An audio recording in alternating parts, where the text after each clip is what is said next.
Señoras y señores, buenas tardes. La Asociación de Amigos de los Jardines del Buen Retiro les da la bienvenida a todos y en especial a los familiares de don Antonio Mingote, a los que aprovecho la ocasión para expresarles desde la asociación nuestro más sentido pésame por el reciente fallecimiento de doña Isabel Vigiola Blanco, viuda de Mingote, con el que compartió 46 años de su vida y, por tanto, testigo de excepción de una parte de la historia de España. Sentimos mucho su pérdida. Hoy rendimos homenaje a este genial dibujante, escritor y periodista en el 10º aniversario de su muerte, el cual tenía un extenso currículum y fue miembro de la Real Academia Española, medalla de oro al mérito en el trabajo, doctor honoris causa por las universidades de Alcalá de Henares y de la Rey Juan Carlos, primer marqués de Daroca y alcalde honorario del Retiro. Para evocar su figura contamos con unos tertulianos de excepción que amablemente han aceptado nuestra invitación en estos momentos a este coloquio. Son los siguientes: don José María Pérez Peridis, de todos conocido, arquitecto, humorista cultural y escritor. Bienvenido, un placer. Don Jesús Vigiola, en el extremo aquel, cuñado de Mingote y por tanto conocedor del personaje en el ámbito familiar. Y don José Antonio Pérez, presidente de la Fundación Mingote, bienvenido, el cual nos va a dirigir, después de unas proyecciones, unas palabras y ya comenzará el coloquio propiamente dicho, el cual será moderado por don Jesús Duba, aquí a mi derecha, que es periodista y vocal de la Asociación de Amigos de los Jardines del Retiro. Así es que no me entretengo más, espero que disfruten de la tarde y ya pues comienza la proyección y a continuación cedo la palabra al presidente de la Fundación. Muchas gracias. Buenas tardes a todos.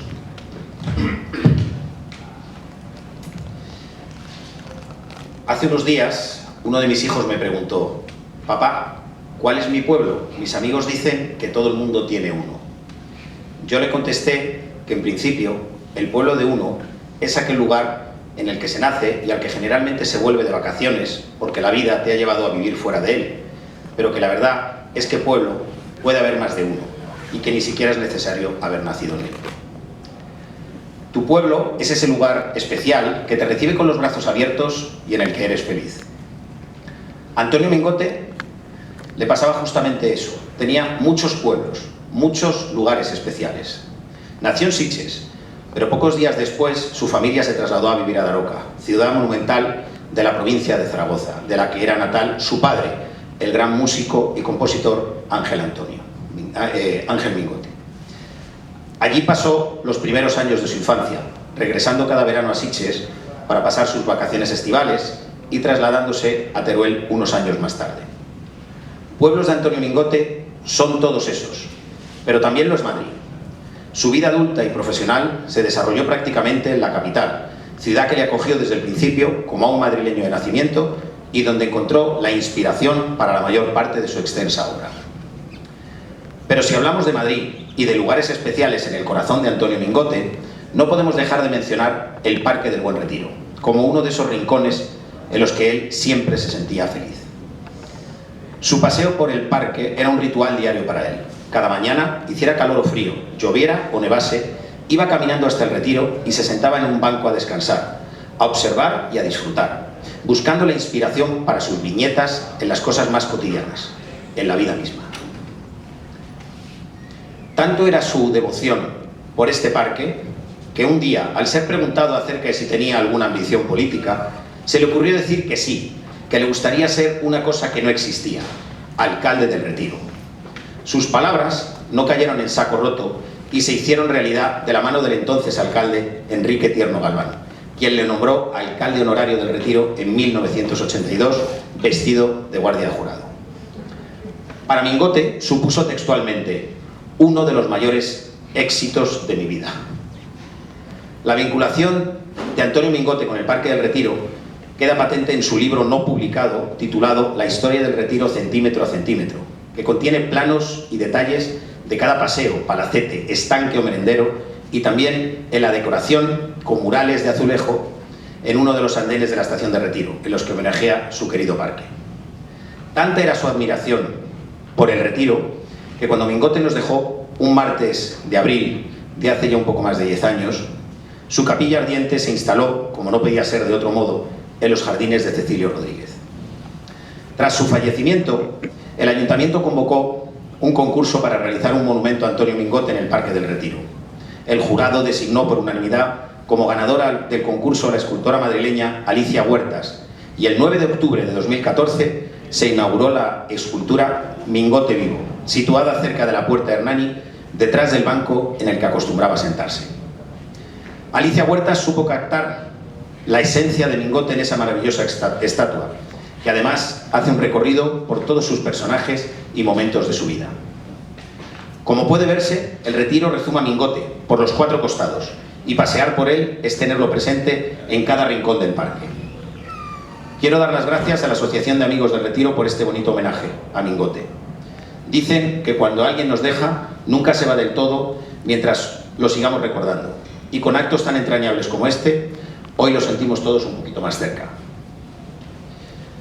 Precisamente con este propósito de mantener su legado y su recuerdo intactos y que generaciones futuras puedan también disfrutar de su maravillosa y extensa obra, nació la Fundación Antonio Mingote en 2018.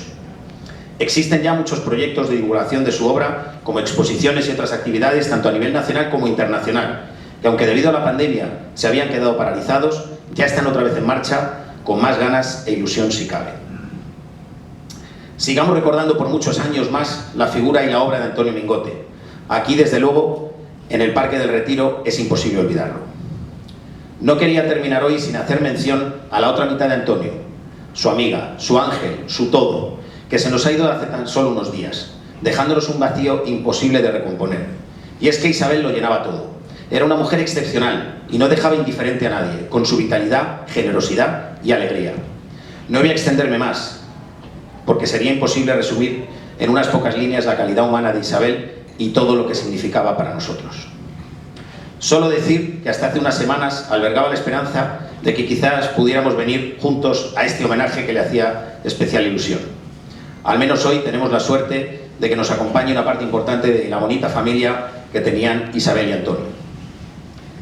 Aunque no me cabe la menor duda de que hoy también están los dos aquí, sentados juntos en su banco, sonriendo y diciendo: no hay un lugar más bonito en todo Madrid. Muchas gracias.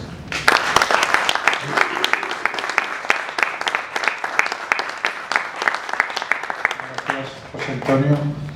Bueno, pues como hemos acordado, y esto va a ser un diálogo, no se trata de un discurso, sino que cada uno de vosotros, obviamente, cuando queráis, yo pediría a José Antonio quizás que nos evoque un poco quién era, para la gente que no lo conozca, que seguro que aquí todo el mundo lo conoce, quién era Antonio Mingote como persona, en fin, que nos haga un perfil de quién era este personaje tan entrañable.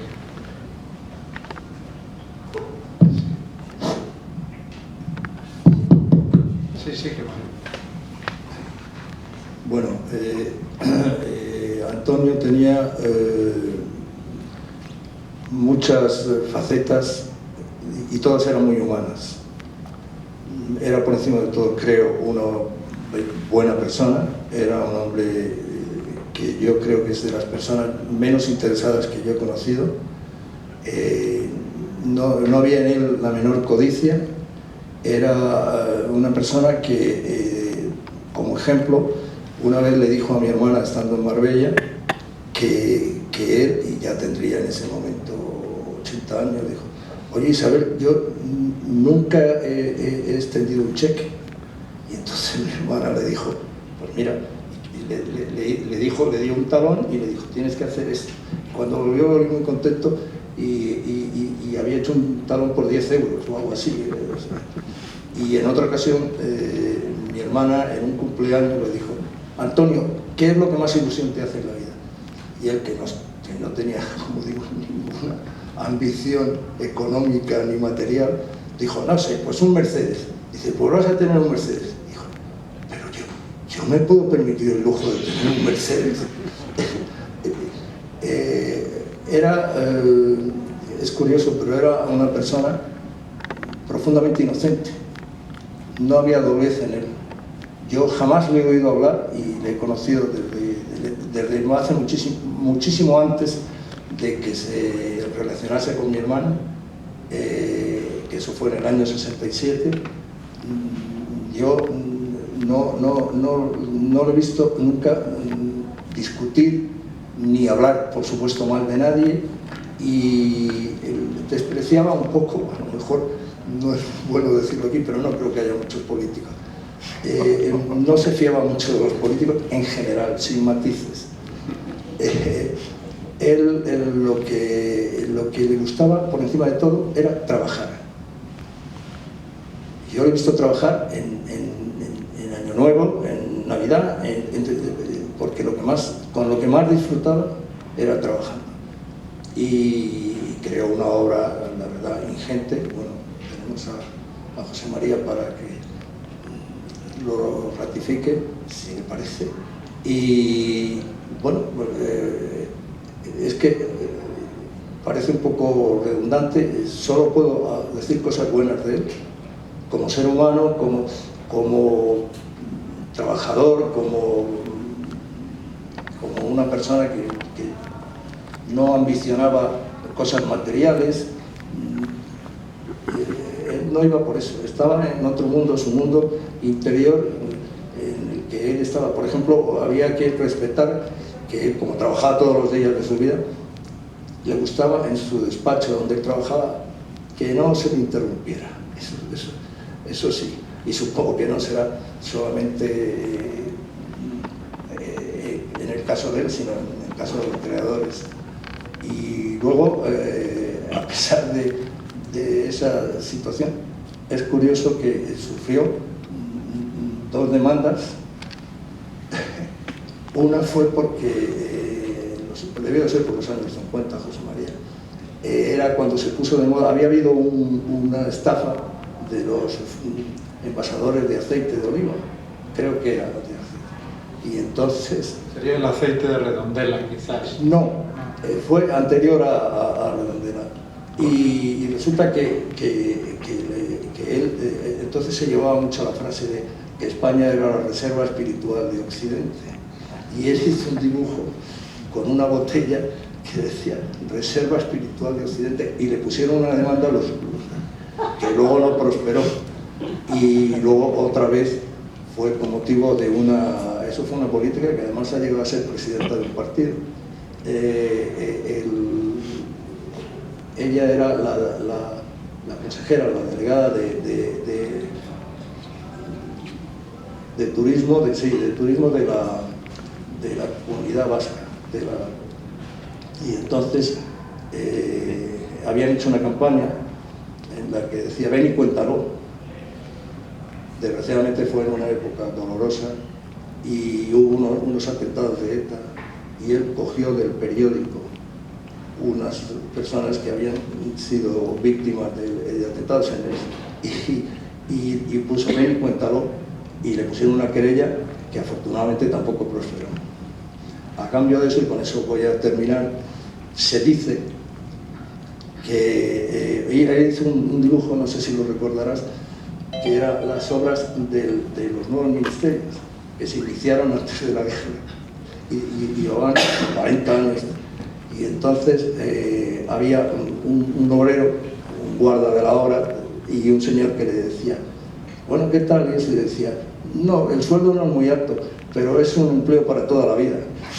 Y dicen que ese dibujo, que creo que evidentemente se publicó en ABC, que se lo enseñaron al caudillo, y el caudillo dijo esto es una vergüenza, y gracias a Antonio Mundote se habían terminado las obras de los nuevos ministerios. Bueno, puede ser cierto, ¿no? Y yo creo que con esto ya he dado una semblanza de lo que yo creo que era Antonio, y además encima he tratado de no ser muy pesado. Muy bien. algo? A ver, Peridis le conoció profesionalmente, pero los que tuvimos la gran suerte de tratarle, lo que ha dicho Jesús, efectivamente era, ante todo, una persona inmensamente humilde. O sea, la palabra humildad en él se quedaba corta. Era una persona, era un sabio, lo sabía todo, o sea, lo sabía todo, y la generosidad que tenía hacía que podías estar hablando con él que lo sabía todo. Además, veías a gente muy culta y muy conocida discutiendo de algo que él a lo mejor sabía y no se metía ni siquiera a discutir, porque jamás discutía, no se metía, no quería destacar, se quedaba en un segundo plano, como digo, con esa humildad. Y además, si le contabas algo de tu vida cotidiana, de tu profesión, de lo que fuera, te mostraba absolutamente todo el interés y le parecía que hacías cosas maravillosas, en pequeñas cosas, cuando te decías, pero si el genio, el que lo sabe todo eres tú. Era fundamentalmente un hombre bueno y extremadamente humilde. Eso yo creo que es lo que podría definirle realmente. José María, ¿qué recuerdos tienes tú de Antonio? Pues muchos. Hombre, ¿quién que empieza a dibujar no quiere ser como Mingote, amigo de Mingote, discípulo de Mingote, compañero de fatigas de Mingote? Yo tuve la suerte de conocerle pronto a través del almanaque de Agromán, que hacían un concurso, y creo que fue Paleta de Agromán, a través de La Codorniz. Y sobre todo luego a través del ABC y de los libros que ilustraba. Bueno, en cuanto a la personalidad, Mingote era un señor, un caballero. O sea, te ponías a lo suyo y estaba de pie o sentado, pero se comportaba de tal manera que sabías que estabas en la presencia de un caballero, de una gran humildad, como decís. Yo recuerdo que a veces coincidíamos en un evento municipal, los dos, y había que hablar de no sé qué. Y él daba un paso atrás y decía, no, que hable Peridis, que está más estudiado. Es arquitecto, decía, como si ser arquitecto te diera un plus. Pero la mejor sensación que tuve con Mingote es que le conocí de cerca en mi estudio de arquitecto, con la carrera recién acabada. Había abierto yo aquel estudio hacía 2 o 3 años. Y yo, que entonces tenía eso que llamaba Felipe González acumulación ideológica, pues intenté montar un sindicato de estudiantes. De estudiantes, ya había estado, de humoristas, ¿no? Porque cada uno hijo de su padre y de su madre, con su problemática, con un contrato que ni era contrato ni era nada, sin seguridad social, sin derecho a la sanidad. Entonces, yo veía una gente allí, cuando llegaron al estudio, primero hubo que convocarles, pero como no tenían una sede, pues yo tenía un estudio, yo tenía un despacho, que había una mesa, que nos podíamos reunir 6 o 7. Y para mi sorpresa, llamé a Mingote y se presentó. Cuando llamó al portero automático abajo, le dije al delineante y al aparejador y al chaval que había por ahí, oye, que viene Mingote. Que viene Mingote es como que viene el emérito hoy en día, ¿no? En otro sentido. Para mí era un honor, pero un honor, un chaval de recién casado y recién empezado, que baje Mingote de las alturas, y hablamos de aquello, y hablamos en ese sitio, y luego en Granada, que hicieron un encuentro oficial de humoristas, pero, entre otras cosas, son unos anárquicos. Y ni por esas, en distintas reuniones conseguimos hacer nada. Que si había que hacer una sede en Cataluña, que si iba a venir el procés y era importante que hubiera unos señores en Cataluña, en el sindicato, no les veo yo, no les vi, pero eso me permitió acercarme a Mingote, ¿no? En aquella época, y un poco más tarde, se hacían muchos bolos los humoristas, estaban de moda. Eran la flor de la inteligencia. Y es verdad, cumplían un papel fundamental la causa de la censura, entre otras cosas, a pesar de estos detalles de ven y cuéntalo. Era Rosa Díez, la consejera, que estaba orgullosa de una campaña, ven y cuéntalo, y es verdad que el País Vasco tenía y tiene unos valores increíbles, y es una gente absolutamente acogedora, cercana, como los riojanos, los navarros, los aragoneses. Y bueno, había bolos por todos los lados, les llamaban, estaban en la radio con Luis del Olmo en un programa de protagonistas, sí, que era la de Dios, con el tip disparatado. A mí me invitó, pero es que yo le dije a Luis del Olmo, pero Luis, si es que yo no puedo ir a eso, porque no se me ocurrirá nada. Yo voy a escuchar a ti, a Col y a Archumi decir burradas con una gracia extraordinaria, ¿no? Pues en uno de estos bolos que dieron, lo dieron en Lebrija, no, ese pueblo de Andalucía de los chistes, ¿cuál era? Lepe. Sí. Era la época de los chistes de Lepe. Y no se le ocurrió otra cosa al alcalde, para dar a conocer a Lepe, que llamara, convocar a los humoristas y que hablaran en Lepe de los chistes de Lepe, cosa que nunca se debe inventar, la sobra en casa de la horcada. Y entonces me contaba Chumi con mucha gracia que la gente no se reía. El único sitio donde no se han reído es el Lepe. Y a la salida a la puerta había dos tíos hablando y Chumi pegó la oreja y decía uno, oye, qué tíos más exauridos, no he entendido nada de lo que decía. Decía mingote, ¿tú sabes lo que es un mingote? A él le sonaba a chiste, y a mí el apellido también. Yo en el pueblo, cuando oigo hablar de mingote, digo, este es un humorista que se llama Domingo y que firma Mingote. Era lo suyo, ¿no? Qué gracia. Mingote era de Madrid, o sea, nació en Daroca, etcétera, pero era de Madrid. Se le había pegado el habla de Madrid. Hablaba, no digo como Pepe Bono, con el aje, somos de Castilla-La Mancha. Hablaba bien, correctamente, pero tenía un tono madrileño de haber bailado chotis en la pradera de San Isidro desde pequeño. Echó raíces en Madrid y era el humorista de Madrid y de toda España.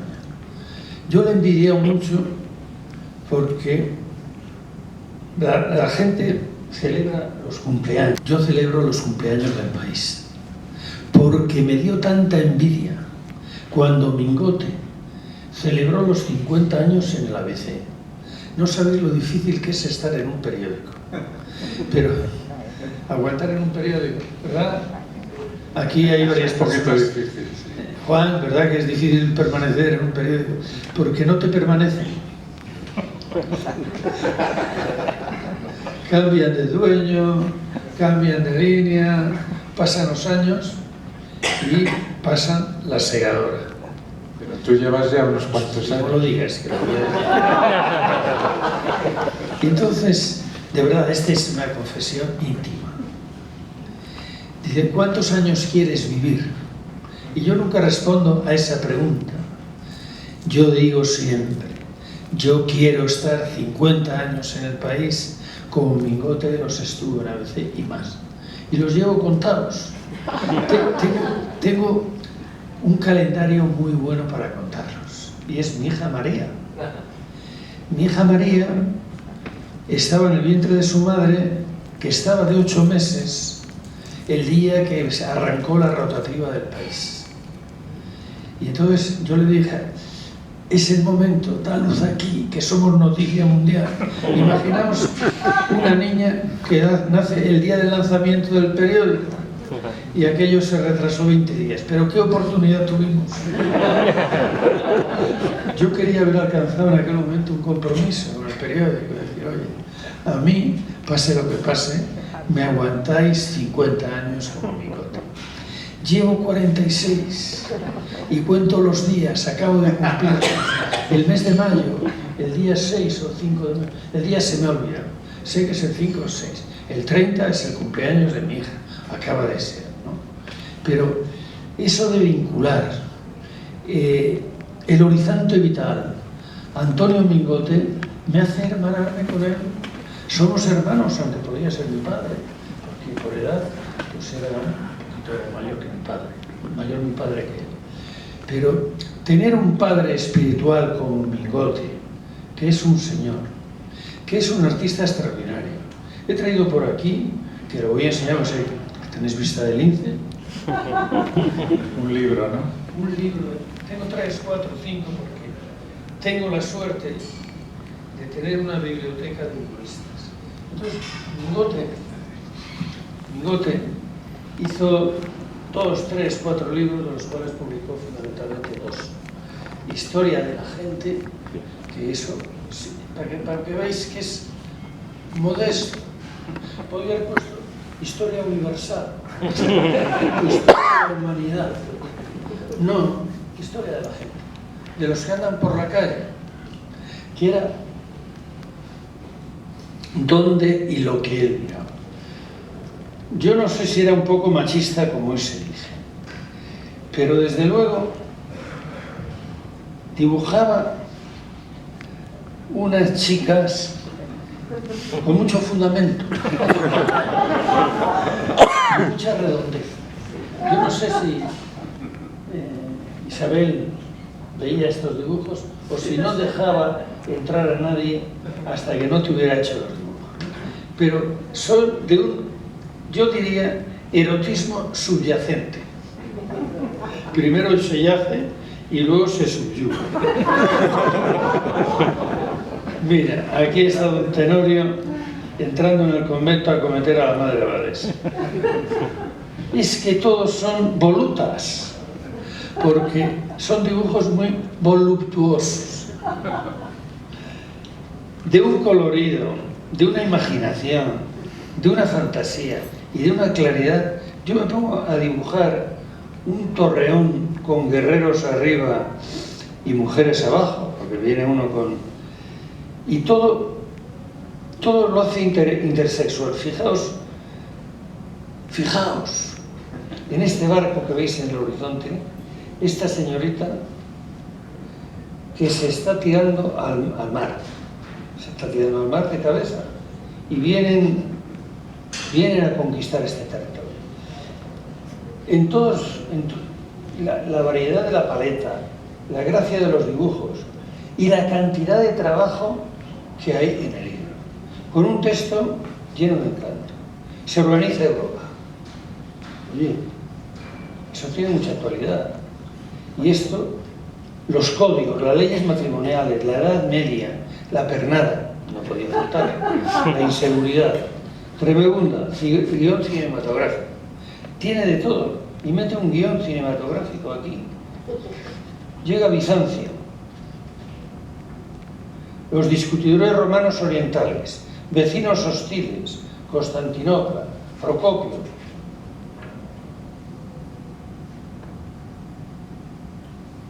Bizancio, los símbolos, los primeros cornudos. Eso lo hace un poco para entretener. La herencia de Bizancio, la dentrita. Recuerdo, en relación con los árboles, yo estaba en un sitio que lo llamaban el hogar del empleado, cuando vine a Madrid, que hacían una revista que se llamaba la revista Aún, y tenía un día una portada de un pobre, un mendigo, en un árbol seco, con ramas secas, y había puesto unas cuerdas, y lo había convertido en un arpa, y estaba el pobre, subido al árbol, tocando el arpa, en aquel sitio. Ese es uno de los dibujos que mejor definen a Mingote. El Islam, un Gibraltar hasta con árboles, las carabelas que vienen con la media luna. Bueno, musulmán, cristiana y judía, mora, cristiano y judío. La estrella llena de originalidad. España en medio, la estrella de David.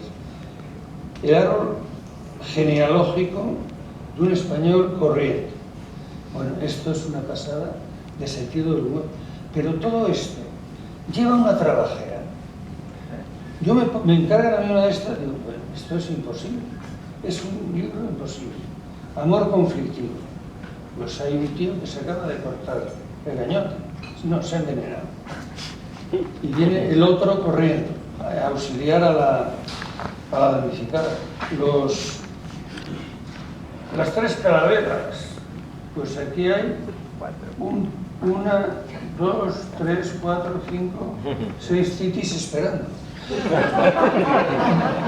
Misógino no era. Machista como ese dice, ¿quién juzga esto? Perdona que te interrumpa, quería preguntaros a qué edad publica su primer dibujo, Mingote. Cuando tenía muy pocos años. Gente Menuda, que era un adolescente, él, ¿no?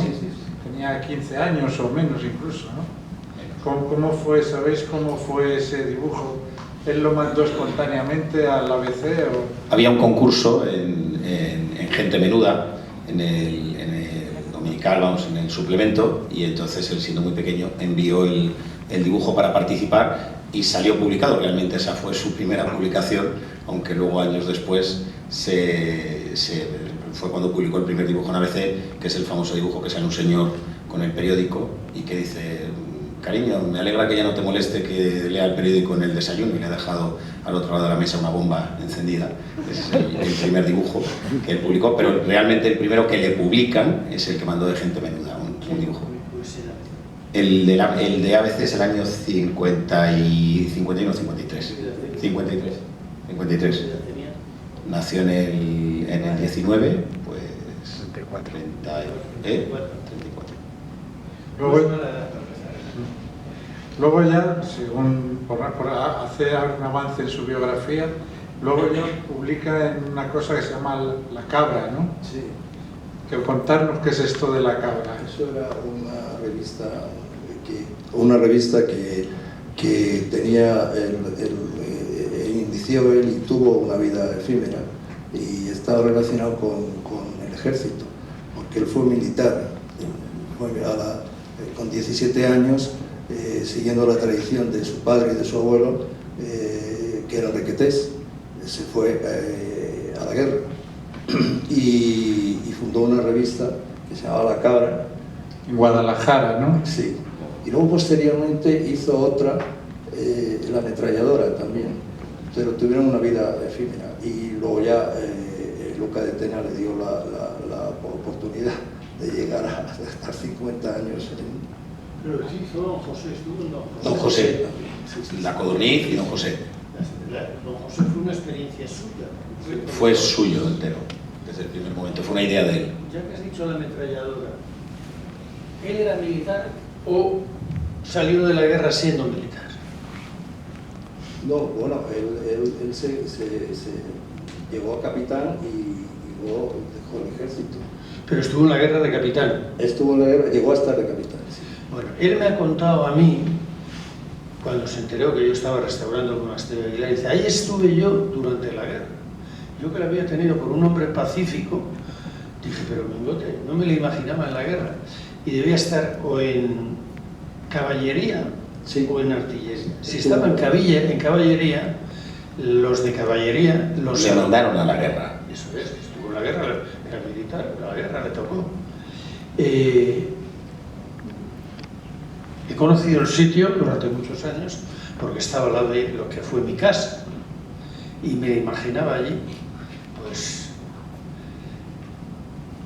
tenían las bombas. Me lo ha dicho una de las chicas que vivía comento, Jacoba, que ahora tendrá 90 años, a la que le habían fusilado un hermano al principio del movimiento. Y ella dice que estaban allí los soldados y tal, y que tenían las bombas en la capilla, en la iglesia del monasterio, y venía un avión que conducía, llevaba un tal Navamuel, que era piloto y venía de Barruelo, pasaba volando y soltaba las bombas por ahí. Pero como había una roca pegada, pues, y hacía vuelo rasante, no veía dónde estaba el monasterio, ¿no? Dice que lo pasó mal y me confesó que tuvo la sarna. Dice, yo tenía la sarna, yo de la guerra. De lo único que me acuerdo es que tenía una sarna horrible y me acercaba al río, que pasa por allí, el piso Gregor, me cogía de una rama y me metía en el agua, que era lo único que me calmaba. Y luego me dice, y también tuve una novia en el pueblo. Y eso ya abrió todas mis expectativas periodísticas. ¿Cómo se llamaba aquella novia que tuviste? Bueno, no me acuerdo. Pero, Antonio, una novia en la guerra y no te acuerdas. ¿De qué familia era? Porque en los pueblos es la novia y de qué familia. Y no me lo supo decir. Y me ha dejado un enorme interrogante. Siendo amigo mío, no he sabido, en mi pueblo, que no nací allí, quién era la novia de Mingote y quién era la familia. Pero yo, pues a lo mejor alguno de los chavales que iban al colegio podía tener alguna consanguinidad con Mingote, a lo mejor. Esas cosas que ocurren de la cercanía de la tropa y el pueblo y tal. No me puedo enterar. Ese es el secreto mejor guardado. ¿Sabéis vosotros, miembros de la familia legítima, acaso quién era la novia de Mingote de Aguilar de Campo? Antes,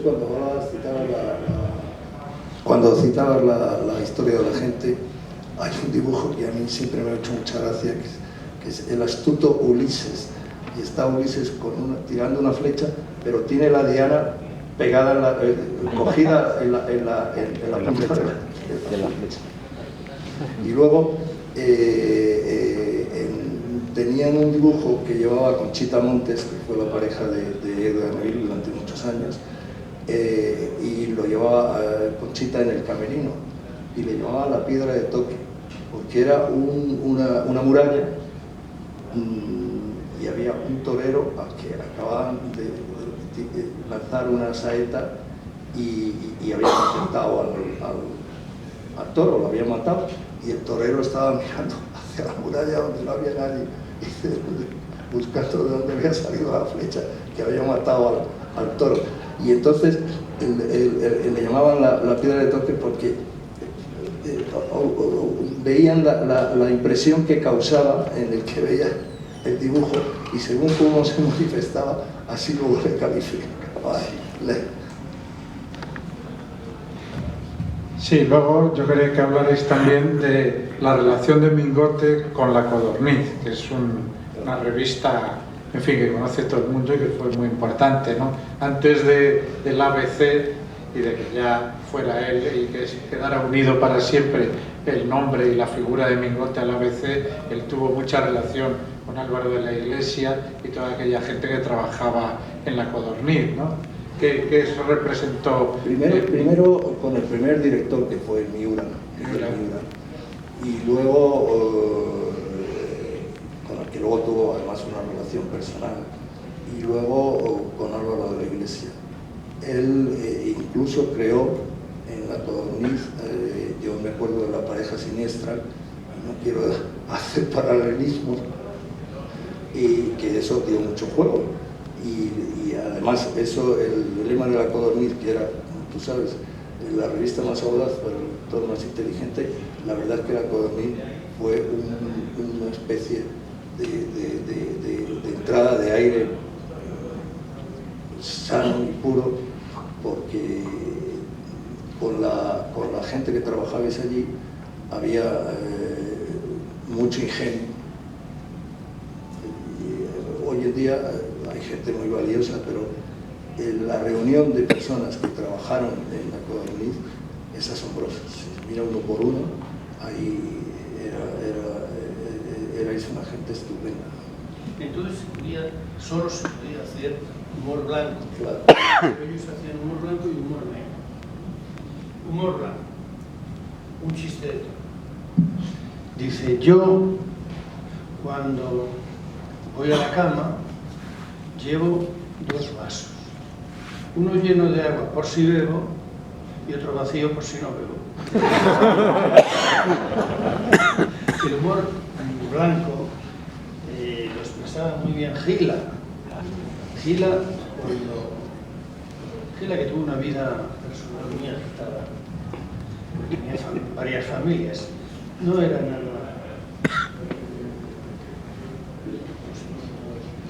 nada racista.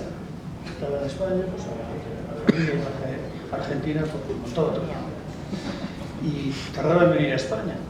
Y una vez que vino, les dijo a los compañeros humoristas: ¿qué pasa en España? Si yo cojo los periódicos y no entiendo nada. Y dice, lo contaba él, es que tienes que leer entre líneas, bobo.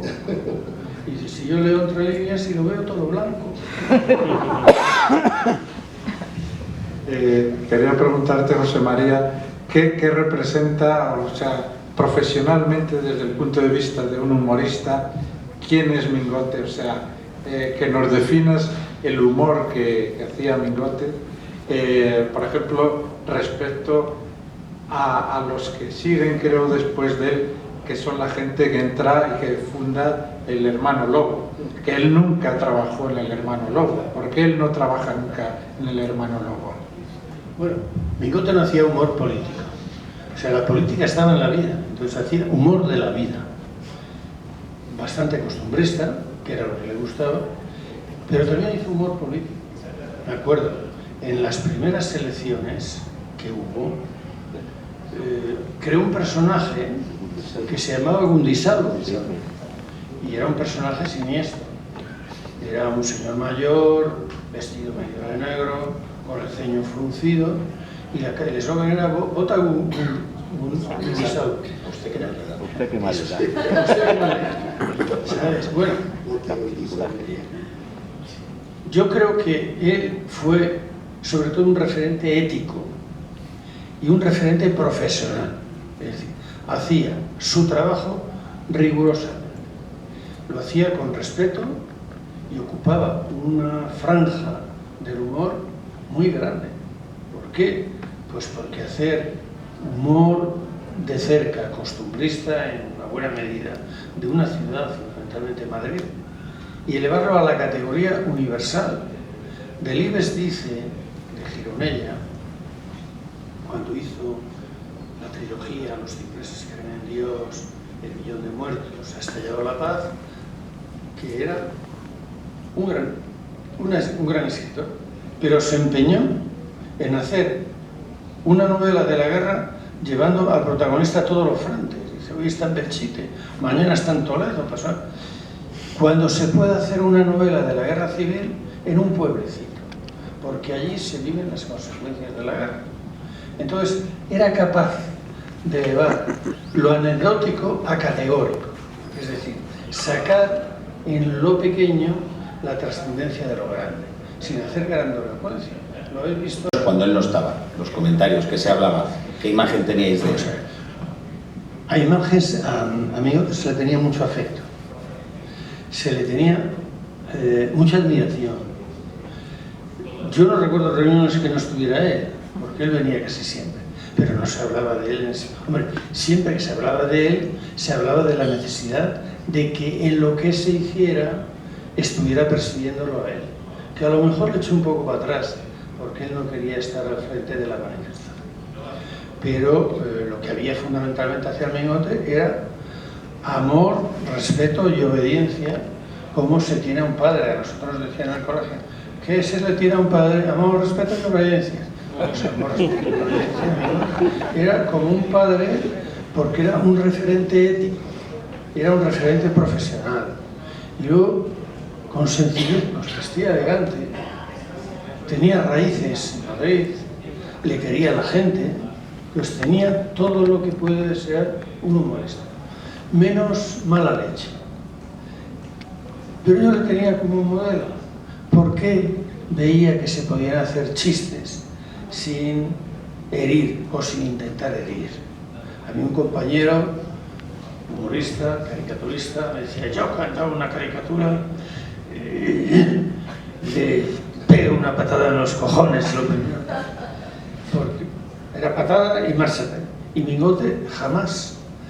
Y yo he procurado seguir en la estela de Mingote, ¿no? Para mí ha sido un ejemplo. De tal manera que sigo su ejemplo en lo de intentar llegar a los 50 o 60 años. No hemos citado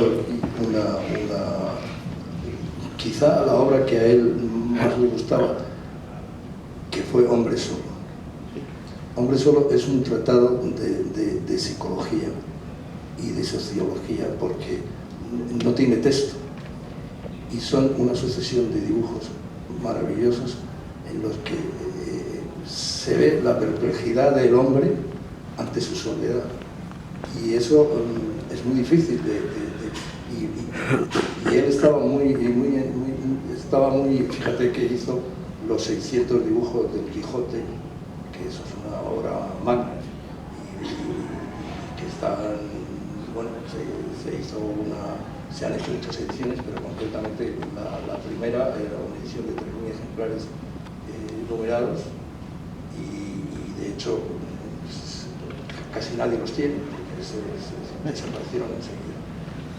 Pero lo de Hombre Solo, de verdad, si tenéis oportunidad de ver ese libro, es un tratado de psicología, porque enfrenta al hombre con su soledad y se le ve permanentemente perplejo de lo que le rodea.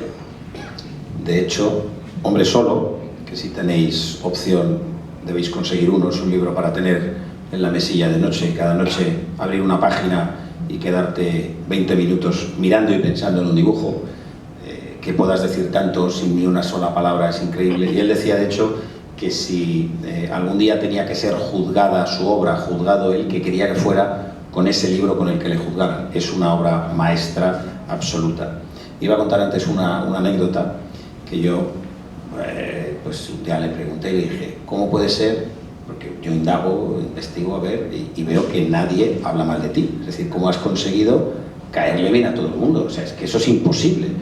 O sea, por envidia, por rabia, por lo que sea, por tu éxito, porque dices una cosa, claro, al final, como decía Peridis, al final el hacer esos dibujos sin molestar a nadie, que unas veces podía molestar un poco a unos, luego a otros, pero que siempre tenía ese equilibrio y sobre todo siempre con esa elegancia, esa forma tan aséptica, ese humor tan sutil, tan inteligente. Pero bueno, decía, ¿cómo puede ser que no le caigas mal a nadie? Decía, bueno, hay un truco. Dice, yo cuando me encuentro a alguien, entonces hay dos personas y te encuentras con ellos y te dicen, hombre, Mingote, ¿cómo estás? Enhorabuena, que te han dado este premio, este otro, vaya madre, qué maravilla lo que te han dado. Entonces yo siempre digo, sí, todo bien, pero tengo un dolor aquí. Dice que no, que me duele mucho por las mañanas. Dice, entonces cuando te despides, en vez de criticar, te dicen, este Mingote que majo es. Ahora, lo del dolor, vaya tela, lo del dolor que tiene. Hablando de premios, era un problema al final de su vida, le daban un premio cada semana. Sí, pues se llevó todos los premios del mundo. Se llevaba todos los premios. Y lo malo es que te daban los de notarios de Cieza. Te daban notario de Cieza, te invitaban a que fueras 2 días o 3 con la familia, te hartaban a cenar, no dormías, te ponían una tertulia. Era un poco tormento, ¿no? Y me acuerdo en el retiro, un homenaje de una entidad que no puedo recordar, porque no sé si existe siquiera, pero fue la señora Botella, esposa del presidente, que le dio un lustre al acto. Y le tocó a Alfonso Uría hacer el panegírico. Y entonces dijo, qué agradecido está mi, porque Mingote no fue, no podía ir ya, si es que eran tantos, que tenía que declinar. Está encantado Mingote con este premio, era el que le faltaba. Mingote siempre decía, nos decía a los amigos, ay, mucho publicar aquí y allí y tal, pero a mí nunca me han dado un premio. Quiero que me den un premio. Y les estuvo vacilando Usía toda la noche, cuando a Mingote no le habían dado. ¿Qué habéis hecho la familia con todos los premios de Antonio?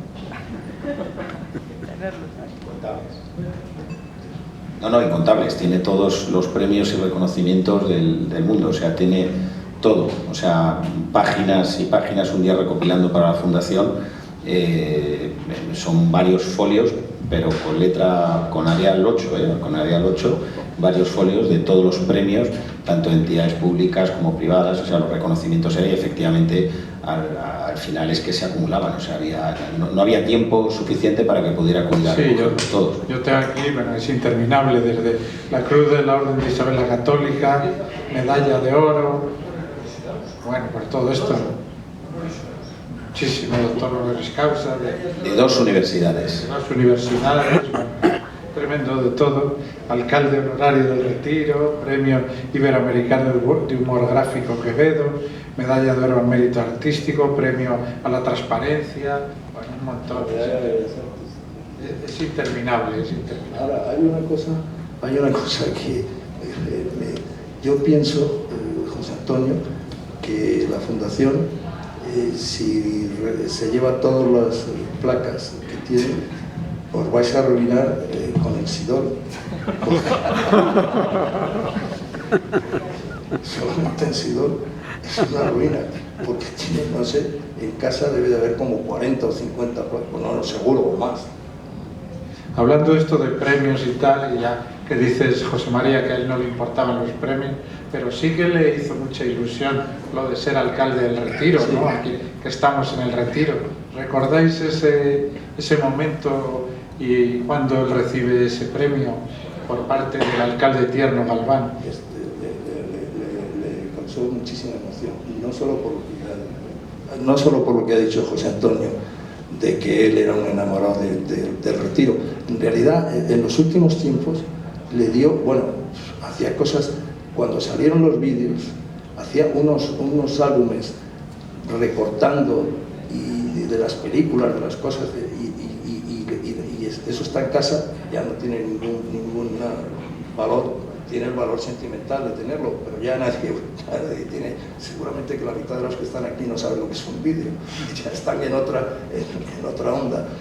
Pero en los últimos tiempos andaba por Madrid y iba a la calle del Príncipe, y había un sitio donde hacía unos álbumes de fotos, porque iba mirando, cosa que yo, que soy madrileño y ya tengo 80 años, pienso y digo, si es que no miro lo suficiente los edificios que hay en Madrid. Él iba mirando y hacía fotos y le hacía la ilusión, pero estoy hablando de poco antes de fallecer, y se iba y le hacían álbumes de estos que ahora hacen con las fotos. Iba con,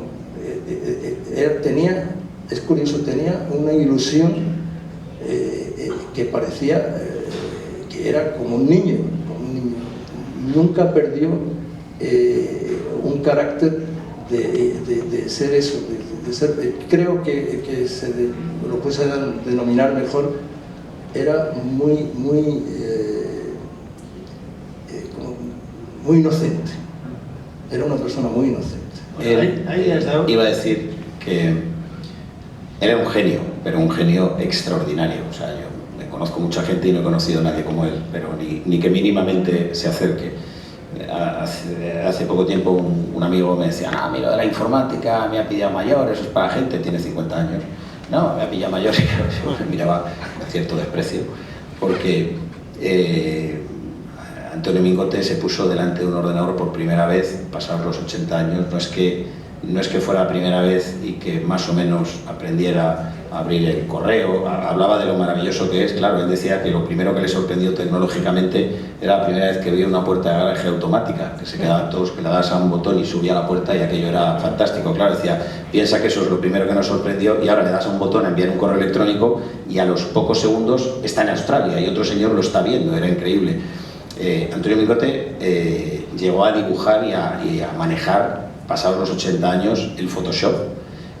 Photoshop es un programa, una cosa son los filtros que usan los Instagramers y estas cosas, no, él manejaba perfectamente Photoshop para dibujar, dibujaba en capas, además era muy gracioso, y tengo correos electrónicos porque yo le enseñaba y me decía que le pusiera deberes, entonces me mandaba los correos y me ponía, querido maestro, espero, eres un sabio enseñándome, me gustaría que me calificaras con la benevolencia que te caracteriza, aquí te mando el ejercicio, yo le mandaba ejercicios, tienes que hacer esto y ponerle capas, y entonces decoloras esta, entonces le das profundidad, no obviamente los dibujos él los manejaba, pero hacía un dibujo, lo escaneaba en blanco y negro, y entonces dibujaba con él, y además hacía montaje, me refiero que metía trozos de fotografías, pero le ponía deberes, era muy bueno, además le contestaba, espero que no hayas copiado, creo que estaba muy por encima de tus capacidades. Teníamos una correspondencia por email en ese sentido, pero quiero destacar que era una persona súper, aparte de trabajador, era una persona inmensamente constante y que además no tenía, me decía, tienes mucha paciencia. No, lo que él era, yo le decía que el alumno aventajado era él, porque daba gusto enseñarle. Cualquiera que conozca a una persona de 80 años y que te pueda sentar y solo imaginar que partiendo de cero, sin entender cómo funciona un ordenador, pueda terminar manejando Photoshop y haciendo auténticas maravillas, lo que decía Jesús, hacía fotolibros. O sea, él, realmente hacía libros enteros de fotografías. Decía que estábamos muy mal acostumbrados en Madrid, que no mirábamos a los tejados, que íbamos siempre mirando al frente y que los tejados eran increíbles. Entonces le gustaba salir, hacía fotos y con esas fotos lo combinaba con dibujos y con texto. Y luego todo eso hacía una composición, hacía libros que luego se los imprimían y los tenía editados, que son únicos, que los tienen, y eso lo hacía, es decir, para que se vea la constancia, el trabajo, la perseverancia, y que daba igual la edad que tuviera, que fue un trabajador. Siempre decía, ¿cómo has llegado? Y decía, qué bonito dibujo, y me decía, hombre, si llevo toda la vida dibujando, sería un pecado que dibujara mal, algo más o menos sé dibujar. Pero él siempre decía que el único truco en la vida para llegar a cualquier sitio era 3 cosas: trabajo, trabajo y trabajo. Bueno, yo añadiría otra más: talento, talento y talento. Habéis dicho cosas muy interesantes ahora, que son las que definen el genio de Mingote. Y el genio es el lugar desde donde se mira.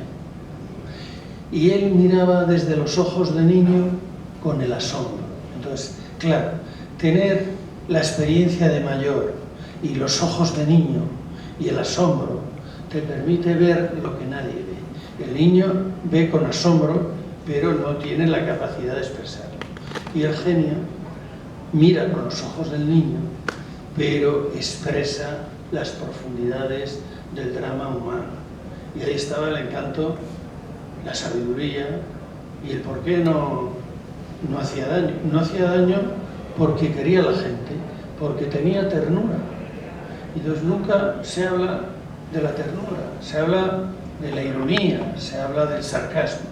Pero yo creo que en lo referente al humor, pues hay gente como Sempé en Francia, Mingote en España y otros muchos que dibujan desde la ternura, pero desde la ternura con T y desde el talento con T y desde el trabajo con T y desde el tiempo con T también.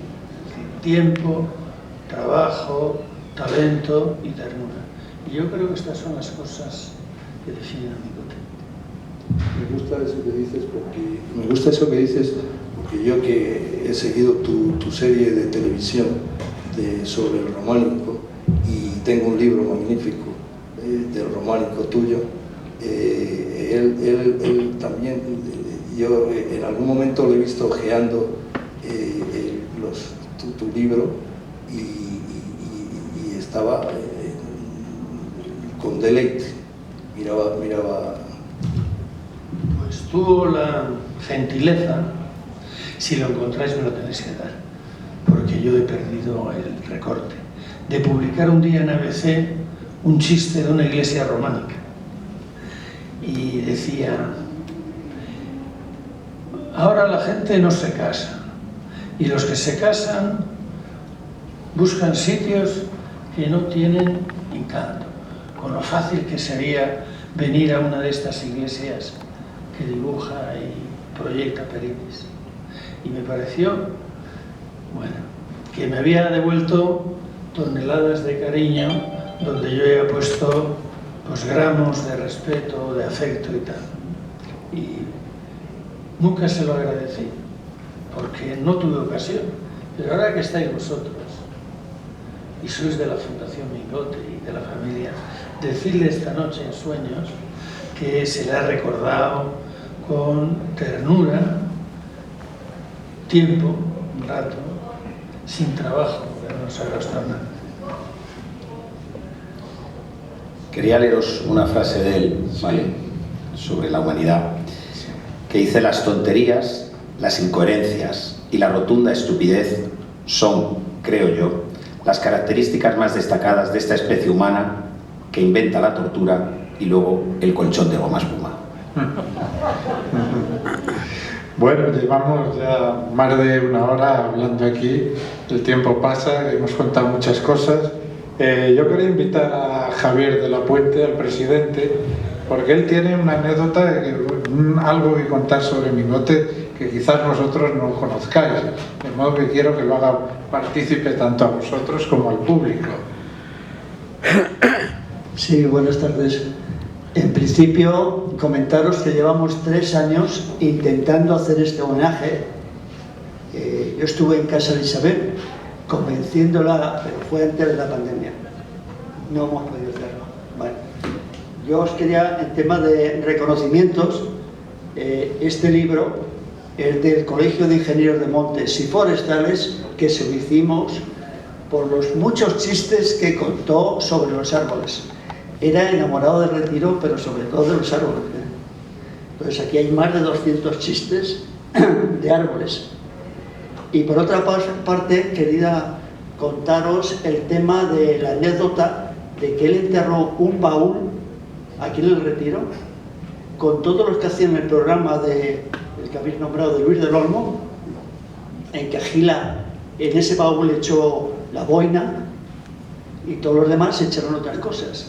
Algún día, cuando hagáis el libro, os llevaré a dónde está ese baúl y lo podemos abrir si queréis o no. Yo sé que hay un árbol que plantó él.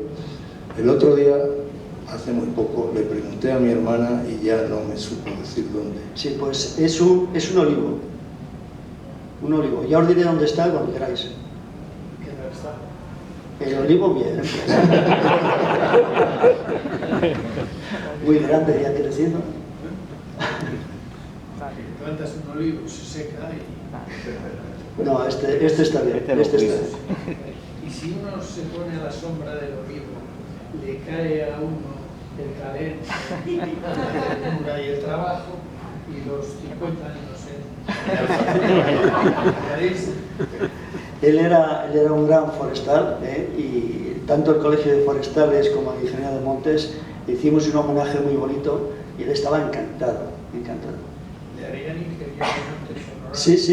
Yo también sigo su estela. Hicieron Ingeniero de Montes honorar. No sé dónde tengo la placa. Pues... Bueno, no sé si el público quiere alguien hacer alguna pregunta. Añadido, comentar. Nada. Todo lo que habéis compartido, porque para mí ha sido una cosa interesante escuchar.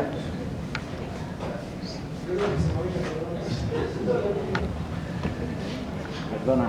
Pues eso, que mi gratitud a todos vosotros, porque ha sido una verdadera pasada todo lo que habéis contado. Me ha parecido un acto súper interesante, súper divertido y súper entretenido, y creo que me devuelve y que aprendo, ¿no?, a apreciar todavía más una figura que indudablemente aprecia todo el mundo.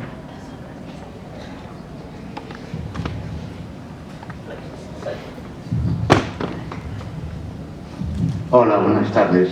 Aquí mi amigo y compañero Antonio Colino y yo, aunque él es más tímido y menos presuntuoso que yo, hicimos un homenaje a Mingote, que vino su cuñado, en el Clara Campo Amor. Y preparando el tema, lo tuve que preparar bien porque venía el cuñado y si no me podía poner muchas faltas en la cuestión. Le pregunté, yo soy tertuliano del Café Gijón, y le pregunté a Pepe Bárcenas, alma y máter del Gijón, que por cierto le hicimos un homenaje porque se ha jubilado después de 46 años en el Café Gijón. Le pregunté, oye, con tantos años que estuvo aquí Mingote de socio, de tertuliano, cuéntame alguna anécdota de él. Y luego la conté, creo que la conté ese día, y me dice, pues sí, te voy a contar una. Era tan simpático y tan generoso que un día, en vez de entrar en el baño de caballeros, no sé si porque se equivocó, porque hoy la razón ya no me la supo explicar Pepe, entró en el de señoras y salió y le dice: Pepe, yo quiero entrar siempre en el váter de señoras, está más limpio que el nuestro. Gracias a todos.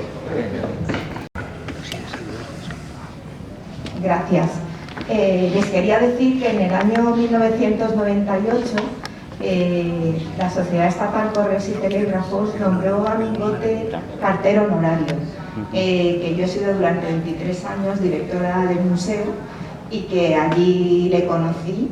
Y bueno, se le hizo una serie, él diseñó 18 sellos, 18 diseños para hacer sellos sobre el Quijote. Tuvo muchísimo éxito y además acompañó a una campaña de correspondencia epistolar en la que los niños se escribían cartas de unos colegios a otros y se les puso una tarifa más barata. Fue todo un éxito y enhorabuena por el homenaje que le habéis hecho. Le hacía muchísima ilusión ser cartero honorario, de hecho tenía su sello, un dibujo hecho por él, que ponía su sello, entonces claro, él lo enseñaba muy orgulloso porque él ponía su sello y las cartas iban por toda España gratis, entonces él ponía su sello y claro, le encantaba mandar cartas. A ver, era un gran humorista, pero una persona muy seria. La gente creía que ser humorista era ser un chistoso y era todo lo contrario a ser un chistoso. De hecho, cuando venía alguna persona que le conocía de nuevas, creía que era para caerle mejor, tenía que empezar a contar chistes y era algo que le espantaba. Pero había una anécdota que recordará Jesús con más, a mí me la contó Isabel, que la acompañó un día a una tienda de telas hace muchísimos años y entonces Isabel entró a mirar unas telas dentro y él se quedó por allí mirando, más apartado, y llegaron al mostrador, pues una de las chicas del mostrador con una señora que venía y le dijo a la señora: ¡ay, creo que ha venido Mingote! Y le dijo a la otra: estoy yéndolo Mingote, sin que supieran que estaba. Le dijo: sí, yo le conozco, pues es muy soso. Y eso le llegó al alma, pero porque la señora pensaba, claro, que ser humorista era cuestión de ser un chistoso, lo cual no era una persona muy seria y con un sentido del humor muy inteligente, pero era una persona seria.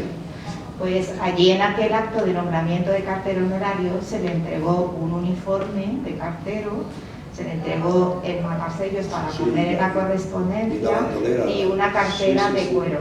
Y fue un homenaje. Y la gorra, efectivamente. Sí, muchas gracias. Es que además, apellidándose Mingote, pues la gente creía que era un seudónimo, y Mingote da la risa, es un mingote. ¿Qué es un mingote? Tal, de Lepe, bueno, aquí han hablado de mingote, pero no hemos visto un mingote por ningún lado. Y alguien es que es musoso. A él yo he visto casos a lo largo de los años, le horrorizaba que dijeran que era un señor que contaba chistes, porque era la persona que menos chistes ha contado en la vida, ¿no? Le tengo grabado contando un chiste, fíjate que es algo extraordinario, ¿sí? El chiste que contaba en los últimos meses, pero que le tengo grabado contando un chiste casualmente. Algo raro, porque no contaba chistes. Bueno, no sé si queréis contar alguna anécdota, algún detalle más. Por nosotros, por la organización, os agradecemos muchísimo la presencia, tanto a Jesús como a José Antonio, como a José María, por haber dedicado este tiempo y sobre todo con J. José María, Jesús y José. Y todos con J. Sí.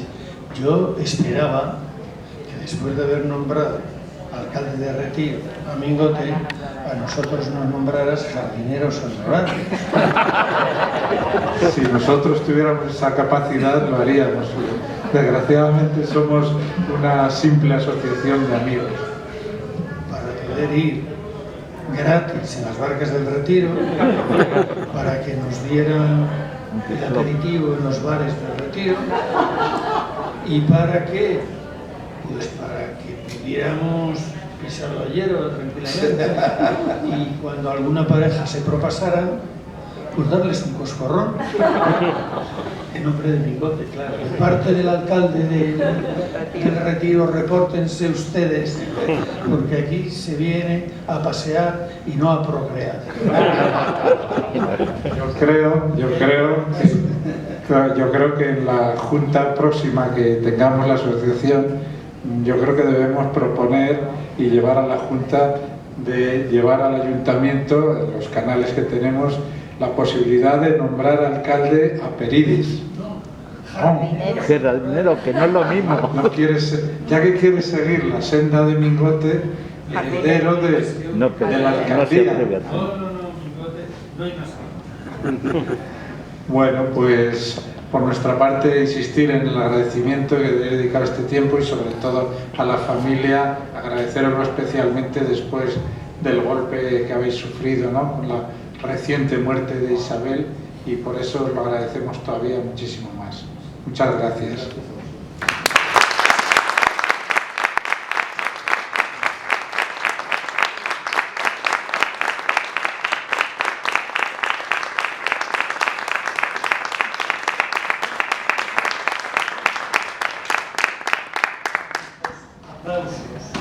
Se lo remitimos esta misma noche a Mingote con carta certificada y estampada. Y él mismo se la llevará él mismo.